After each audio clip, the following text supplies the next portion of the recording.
పెద్దనా మీరు హైదరాబాద్ వచ్చి 40 ఏళ్ళు అయిందంటున్నారు. మీ చిన్నప్పుడు మీరు అంటే మాట్లాడితే మన పూర్వీకులు ఆ కాలంలో తినే తిండిని బట్టి ఇప్పటికే స్ట్రాంగ్‌గా ఉన్నారని అంటారు. హ్మ్. అప్పుడు ఆ రోజుల్లో ఎలా తినేవారు? ఏం తిని బతికేవారు? హ్మ్. ఈ రోజుల్లో ఏం తిన్నా 10 అడుగులు నడిస్తేనే ఆయాస పడిపోతున్నారు. 4 మెట్లు ఎక్కితేనే కూర్చుండిపోతున్నారు. ఆ రోజుల్లో ఎలాంటి ఫుడ్ తినేవారు? ఇంత స్ట్రాంగ్‌గా ఉండడానికి కారణం ఏంటి? అప్పుడు మాకు అన్నం అనే పరిస్థితిలో మాకున్నదే మా తండ్రి ఒక్కడే కష్టపడేవాడు. మేము మా కుటుంబంలో 5 మంది ఉండేటోళ్ళు. మా అక్క, ఏంటి మా తమ్ముడు, మా చెల్లి, నేను మొత్తం 5 మందిని మా మా నాన్నగారు ఒక్కడే పనిచేసి వచ్చి పోషించేవాడు. కానీ ఆ రోజుల్లో మన ఆయనకి ఎండాకాలం వచ్చేసరికి ఎండాకాలం దాటిన తర్వాత వర్షాకాలం వచ్చేసరికి పని ఉండేది కాదు, తాపి పని ఉండేది కాదు. ఉండని సమయంలో మా అమ్మ గంటంబలే సోడంబలే కాసి మధ్యాహ్నం మాట ఇస్తే అది తాగాలనిపించేది కాదు. కానీ అందులో ఒక చిన్న బెల్లం ముక్క ఇచ్చి నంచుకోమనేది. ఆ అమ్మ గంటంబలు తాగేటప్పుడు అది తాగుతూ అలాగ ఉంటూ మళ్ళా రాత్రికి వచ్చేసరికి సరిగ్గా అన్నం ఉండేది కాదు. వరి బియ్యం అన్నం ఉండేది కాదు. అన్నం లేని పరిస్థితుల్లో కూడా మా అమ్మ ఏదో కంచిగిన్నో చెంబో అదో ఏదో ఆ రైతుల దగ్గరికి వెళ్ళి అక్కడ తాకట్టు పెట్టుకుని 100-50 తెచ్చి ఆ పూటకే మళ్ళీ అలా గడిపేది. అలాగలాగా మా నాయన ఇంట్లో ఉండకుండా ఆ రైతుల దగ్గరికి పోయి ఆ ఎలక బొక్క ఆ బొక్క ఈ బొక్క మెత్తి 100-50 తెచ్చేవాడు. అలాగా జీవితం 5 మందిని మా నాయన అలాగా పోషించేవాడు. అదే రకంగా కుప్పలు నూర్చి ధాన్యం వచ్చినప్పుడు తర్వాత పొలాలు కోసినప్పుడు ఆ పొలాల్లో పడిపోయినట్టు పరగ మేము కూడా వెళ్ళి పరగ తెచ్చుకొని ఇంటికాడ కొట్టుకుని ధాన్యం వస్తే ఆ ధాన్యాన్ని మళ్ళీ ఆరబెట్టుకుని రోడ్లో పోసి దంచుకుని ఆ బియ్యంతో అన్నం వండుకుని తినేటోళ్ళు. అంటే మీకు పొలం ఉందా? లేకపోతే వేరే వాళ్ళ పొలంలో వేరే పొలాల్లోకి వెళ్ళి పరగేరుకునేటోళ్ళు. పరగేరుకుని తెచ్చుకుని దంచుకుని చేసేటోళ్ళు. ఇప్పటిలాగా మందులు గిందులు అని కొట్టిస్తే ఏమి ఉండేది కాదు.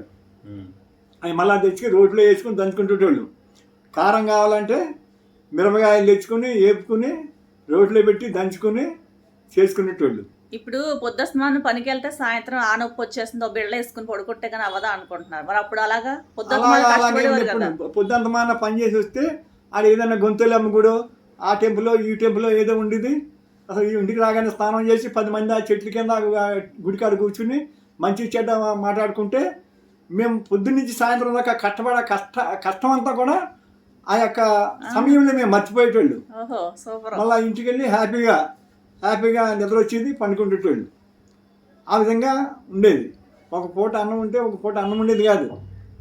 రాత్రి అన్నం వండితే ఆ పొద్దునకి చల్లన్నం మిగిలితే ఆ చల్లన్నం గంజి వార్చేవారు. అప్పుడు ఆ గంజిలో కొంత మజ్జిగ వేసుకొని అప్పుడు మజ్జిగ ఎలాగొచ్చేది కుండలో వేసుకుని ఇలాగలా తిప్పెట్టింది మా అమ్మ. తిప్పితే అది మజ్జిగ కింద తయారయ్యి ఆ పైన వచ్చిన వెన్నపూస అంతా తీసేసి ఆ మజ్జిగ ఉట్లో పైన పెట్టింది. ఉట్లు ఉండి అప్పుడు ఆ ఉట్లో పైన పెడితే ఆ మజ్జిగ వేసుకుని ఆ సద్దానం తిని పనికి పోయేటోళ్ళు. మధ్యాహ్నం పనికి పోయిన తర్వాత మళ్ళీ మధ్యాహ్నం వర్షాకాలం అయితే కందిపప్పు అది వేడి చేసి వేడి వస్తువున ఉంటుంది. వర్షాకాలంలో కందిపప్పు పప్పు వేసుకొని ఆవకాయ పచ్చడి వేసుకుని తినేటోళ్ళం. అప్పుడు తిని ఆ విధంగా బ్రతికి ఈ రోజుని హైదరాబాద్కి వచ్చి 40 సంవత్సరాలు 47 సంవత్సరాలు అయినా కానీ ఇక్కడ ఎన్ని తిన్నా కానీ అది సంతృప్తి అనేది లేదు. కానీ అప్పటి రోజుల్లో కొంత 2 ముద్దలు తిన్నా కానీ అది సంతృప్తిగా తిని హ్యాపీగా ఉండేటోళ్ళు. పొద్దుంతమాన కష్టపడినా సాయంత్రం నలుగురు కలిసి ఏంటి ఈ ఆట ఆడుకొని కబడ్డీ ఆడుకొని అలా చేసేటోళ్ళు. ఇప్పుడు సంక్రాంతి పండుగ వచ్చిందనుకోండి, ఆ రాత్రి అంతా యవనస్తులు పిల్లలు ఆ ఇంటికి వెళ్ళిపోయి ఎక్కడెక్కడైతే కర్రలు ఉన్నాయో ఎక్కడెక్కడైతే బండి చక్రాలు ఉన్నాయో అన్నీ తెచ్చేసి ఆ గొంతులమ్మ గుడి ముందేసి భోగి మంట వేసుకునేటోళ్ళు. మా అమ్మోళ్ళు పొద్దున్నే లేచి తలస్నానం చేయించేసి ఈ పులగం వండేవారు, అది పెట్టేసేవారు. తలస్నానం చేయించి ఆ మంటకాడికి వచ్చి కూర్చుండేటోళ్ళు. ఆ పొయ్యి అది కట్టి ఎలగలేదనుకోండి, అక్కడెక్కడ దుకాణాలు ఉండి ఆ దుకాణాల కాడికి వెళ్ళి అక్క మరి ఇదిగో ఈ పలానా వాళ్ళు ఈ బాటిల్ నిండా కృష్ణాలు పోసారని చేసి ఆ కృష్ణాలకి ఆ బాటిల్ మూతికి ఆ కృష్ణాలు రాసేసి ఆ దుకాణంలో ఎవరున్నారు చూడు పలానా శ్రీనివాస గారు ఈ కృష్ణాలు నిండా పోసాడండి అని చెప్పి ఆ మూతి వాసన చూపిస్తే ఆ పైన రాసింది వాసన వచ్చేది. ఆ వాసన రాబడికి ఓహో పలానా వాళ్ళు ఇలాగ చేశారు కదా, నేను ఎందుకు వేయకూడదని ఆమె కూడా ఇంకో వాటర్ వేసేసి అదంతా తెచ్చి భోగి మంట వేసి భోగి మంటలో బాగుంది తెలివితేటలు. భోగి మంటలో కూర్చుని ఊరంతా వచ్చి అక్కడ హ్యాపీగా సంతోషంగా ఉండేవారు. అంత ఆ రోజులు అంత బాగుండి, ఆ రోజుల్లో మరి అంత అలా ఉండి మరి బండి చక్రాలు తెచ్చేసినా పొలాలు తెచ్చేసినా ఏం తెచ్చేసినా పొద్దున్న లేచి వాళ్ళ ఇంటికాడ వాళ్ళే తిట్టుకునేవారు. కానీ పలానా వాడు వచ్చి ఇలా పట్టుకుపోరని అనేసి తిట్టేవారు కాదు. ఏం చేద్దంటే ఆ భోగి మంట రోజున 4 తిట్లు తినేయాల సంతోషంగా ఏంటి.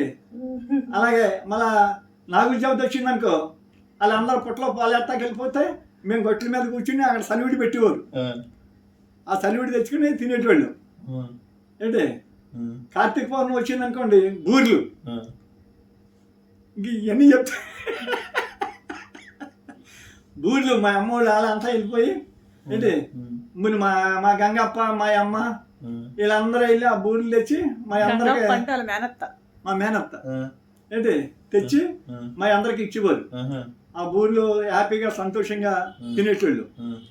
మరి ఇప్పుడు ఎన్ని బూర్లు ఉన్నాయి కానీ 2 బూర్లు తినబడేటికి మొహం కొడేస్తుంది. కానీ మీరు కటిక పేదరికం చూసారు కదా ఈ బాల్యంలో, చిన్నప్పుడు చాలా పేదరికం నుంచి వచ్చారు కదా, చాలా చూసారు కదా. అవును. ఎలా అంటే ఏ రకంగా ఉండేది మీ చిన్నప్పుడు మీకు అప్పుడు ఆ రోజుల్లో చిన్నప్పుడు మీకు మీ జీవనం?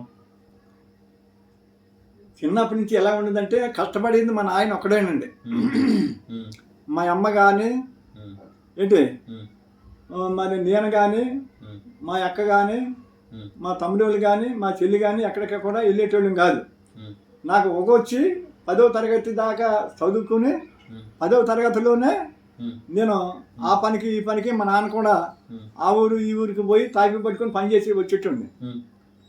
నాకు ఒక 250 అంత నాకు ఇచ్చేవారు, మా నాన్నకు కూడా 250 ఇచ్చేవారు.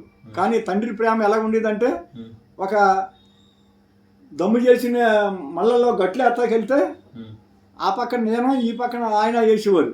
కానీ నాది కూడా పారతోటి మా నాన్న గట్టి వేసుకుని నడిబామని నన్ను తీసుకెళ్ళేటోడు. ఆయనే పని చేసి నన్ను ముందుకు తీసుకెళ్ళిపోయేవాడు. ఆగుతీస్తున్నాం అనుకోండి నా పక్కన ఒంగుని నాది కూడా ఆయనే తీసి టకటక నలుగురితో పాటు ముందుకు తీసుకెళ్ళేటోడు నేను. ఆ విధంగా కష్టపడి మా నాన్న మమ్మల్ని అందరినీ కూడా పోషించాడు. తర్వాత మేము అక్కడక్కడ హాస్టల్లో 10వ తరగతి ఇంటర్మీడియట్ వరకు అక్కడెక్కడ చదువుకుని హాస్టల్లో చదువుకుని ఎక్కడ రంగంపేటలో చదువుకుని అక్కడి నుంచి మళ్ళీ 10th క్లాస్ అయిపోయిన తర్వాత పెద్దాపురం మహారాణి కాలేజీలో ఇంటర్మీడియట్ చదువుకుని ఆ తర్వాత పెళ్లి చేసుకుని హైదరాబాద్కి. కాదు మీ తమ్ముళ్ళు ఇప్పుడు మా మంగమ్మ కానీ లక్ష్మమ్మ కానీ బాబ్జీ ఎవరు అప్పుడు కాదు ఎవరు అయితే రతన్ రాజు మా తమ్ముడు సంగతి చెప్తే మా అక్క నేనే మా ఇంట్లో కొంచెం పెద్దోళ్ళం కాబట్టి మీ ఇద్దరమే కష్టపడి మా అమ్మకి మా నాన్నకి చేదోడు వాదోడుగా నిలిచాము. మా అక్క గరువుకి వెళ్ళి పొలని ఏరుకుని ఆమె పెద్దది కాబట్టి గబగబా అక్కడికి ఇక్కడికి వెళ్ళి తెచ్చి కొప్పెట్టుకునేది. లక్ష్మమ్మ పొలాలు తెచ్చి కొప్పెట్టుకునేది. నేను ఆ వెనకాల తిరిగి నేను అంత స్పీడ్గా పని చేయగలిగేటువంటి లేను నేను. అందుకని మా అక్క అలాగా అందులోకి వెళ్ళేటికి నేను ఈ పొలాలు అక్కడ కొప్పేసుకునేది కదా, అది తెచ్చుకుని నా దాంట్లో అంటే వేసుకుని తెచ్చేస్తంటే మంచి ఎండలో చెప్తే ఎండలో మా అక్క మోపు కంటే నా మోపు పెద్దగా ఉండాలి. ఆమె పాపం ఏడ్చేసేది, నా పొలాలు అన్నీ తీసేసుకున్నాడు, ఆడి మోపు పెద్దగా ఉంది నా మోపు చిన్నగా ఉంది, నేను అంత కష్టపడి పని చేసుకున్నానని తెలిసి బాధపడేది. ఈ లోపల ఆ అతి సత్యం గారు పొలాల్లో నుంచి కింద గట్టు దిగి కిందకు వచ్చేసరికి అయితే తమ్ముడి చెరువు, ఆ తమ్ముడి చెరువుకి వచ్చేటప్పటికి మా అమ్మ కంచి చెంబుతోటి నీళ్లు పట్టుకుని మాకు ఎదురుకుండా తెచ్చేది. సూపర్, పిల్లలు వస్తున్నారు. పిల్లలు వస్తున్నారు ఎండను పడి ఆ, అని మా అమ్మ ఆ తమ్ముడి చెల్లిలోకి తీసుకొచ్చి ఆ చెంబుతోటి మంచిని తీసుకొచ్చి ఇచ్చేది ఉమ్. మాకు. వీళ్ళు చిన్న వాళ్ళు, మరి వీళ్ళు మిగతా వాళ్ళు అయ్యా మిగతా వాళ్ళు చిన్న వాళ్ళు అప్పటికి. అప్పటికి వీళ్ళకి కూడా చిన్నవాళ్ళు ఆ, చిన్నవాళ్ళు అయితే ఆ తర్వాత మా జాను ఆయన కూడా ఆ హాస్టల్లో చదువుకున్నాడు. మా రతనరాజు మెడ్రాస్లో హాస్టల్లో చదువుకున్నాడు, ఉహు, మెడ్రాస్లో. ఉహు. ఆయన అందుకే అప్పుడప్పుడు కొంచెం మంది వేసుకున్నప్పుడు తమిళ్ మాట్లాడతాడు.